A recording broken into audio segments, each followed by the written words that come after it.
11 കൊണ്ടുള്ള ഹരണം വളരെ എളുപ്പത്തിൽ എങ്ങനെ ചെയ്യാം, അതാണ് ഇന്നത്തെ നമ്മുടെ ചോദ്യങ്ങൾ. അപ്പോൾ ആദ്യം 10 ഡിവൈഡഡ് ബൈ 11 അപ്പോൾ നമുക്ക് 10 divided by 11 is equal to, ഇവിടെ 10ൽ 11 ഒരു പ്രാവശ്യം പോകില്ല, അപ്പോൾ 0 പോയിൻ്റ് ആണ് കേട്ടോ.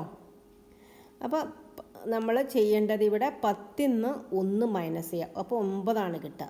അപ്പോൾ 0.9 പിന്നെ 0.9 അങ്ങനെ പോയിക്കൊണ്ടിരിക്കും. 0.909090 അങ്ങനെ പോയിക്കൊണ്ടിരിക്കും. ഇനി നമുക്ക് 20/11 ചെയ്യാം. 20/11 ഈക്വൽ ടു എത്രയാണ് നോക്കാം.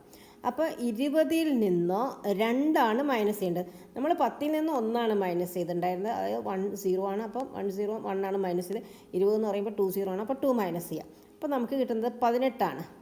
അപ്പോൾ ഇവിടെ 1 പോയിൻ്റ്, കാരണം 20ൽ 11 ഒരു പ്രാവശ്യമാണ്. 1.81818 അങ്ങനെ പോയിക്കൊണ്ടിരിക്കും. ഓക്കെ, ഇനി നമുക്ക് 30/11 ചെയ്യാം. 30/11 അപ്പോൾ ഇവിടെ നമ്മൾ 30ൽ നിന്ന് എന്താ മൈനസ് ചെയ്യേണ്ടത്? 3. 30ൽ നിന്ന് 3 മൈനസ് ചെയ്താൽ എന്താ കിട്ടുക? 27. 30ൽ 11 2 പ്രാവശ്യം പോകും. 11 × 2 27 അപ്പോൾ 2 ഹോൾ നമ്പർ ആയിട്ട് എടുക്കാം.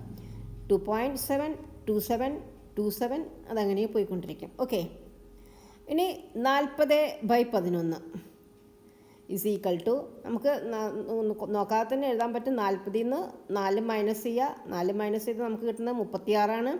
11 × 3 33, 3 പ്രാവശ്യം ഫുള്ളായിട്ട് പോകുന്നു നമുക്കറിയാം. ഇപ്പോൾ 36ൽ 3ൽ പോയിൻ്റ് ഇടുക, പിന്നെ 6 ഇടുക, 36 അങ്ങനെ പോയിക്കൊണ്ടിരിക്കും. ഓക്കെ, അടുത്തത് 50/11 നിങ്ങൾ കണ്ടുപിടിക്കുക, നിങ്ങൾക്കുള്ള question. Okay, if you like this video please like, share and subscribe. Thank you.